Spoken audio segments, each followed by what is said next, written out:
ఈరోజు ట్యూస్‌డే కదా అని చెప్పి బల్కంపేట టెంపుల్‌కి పోదామని అయితే బయలుదేరిపోయాననమాట. ఇంకా బల్కంపేట టెంపుల్‌కైతే వచ్చేసినాము. మేమెళ్ళిన టైంకైతే రష్ అంతగా ఏం లేదనమాట. సో, ఆఫీస్‌కి ఇంకా టైం అవుతుందని చెప్పి నార్మల్ దర్శనంకి వెళ్ళినామనమాట. సో, ఏంటంటే ₹50 దర్శనంలో అయితే జనాలు ఉన్నారు దగ్గర నుంచి వెళ్ళడానికి. బట్ ఆ టైం పట్టేలా ఉందని చెప్పి ఇంకా నార్మల్ దర్శనం ప్రిఫర్ చేశాము. సో, ఇక్కడ బయట చూసారు కదా విగ్రహాలను ఎంత బావుంటదో. ఇంకా మీకు ఎంతమందికి బల్కంపేట టెంపుల్ అంటే ఇష్టం అనేది కింద కామెంట్ సెక్షన్‌లో కామెంట్ చేయండి.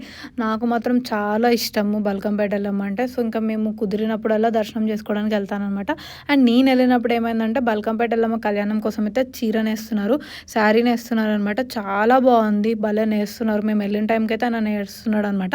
ఒక శారీ నేయడానికి 7 డేస్ దాకా టైం పడుతుందంట వాళ్ళకి. బట్ వీళ్ళైతే 7 డేస్‌లోనే 3 డేస్‌కి ఒక శారీ లాగా నేస్తున్నారంట అమ్మవారి శారీస్‌కి. తక్కువ టైంలో నేస్తారనమాట.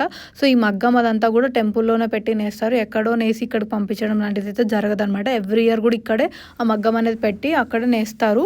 సో, శారీ అయితే ఎలా ఉందో చెప్పండి కింద కామెంట్ సెక్షన్‌లో కామెంట్ చేయండి. ఇంకొక 2 శారీస్ కూడా ఉన్నాయని చెప్పారనమాట ఆయన. అండ్ ఇంకా మేము బయటకొచ్చేసరికైతే అద్దాల మెడలో అమ్మవారు చూడడానికి చాలా బాగుంది. సో, ఇంకా అలా మేము దర్శనం చేసేసుకున్నాం అనమాట. దర్శనం చేసుకొని అయితే ఆఫీస్‌కి బయలుదేరిపోయాము. మోర్ వీడియోస్ కోసం అయితే నా ఛానల్‌ని సబ్స్క్రైబ్ చేసుకోవడం మర్చిపోకండి. అండ్ లైక్ చేయండి, షేర్ చేయండి, కామెంట్ చేయండి. అండ్ మీకు బల్గంపేట్ టెంపుల్‌తో ఏదైనా మెమరీస్ ఉంటే కింద కామెంట్ సెక్షన్‌లో కామెంట్ చేయండి.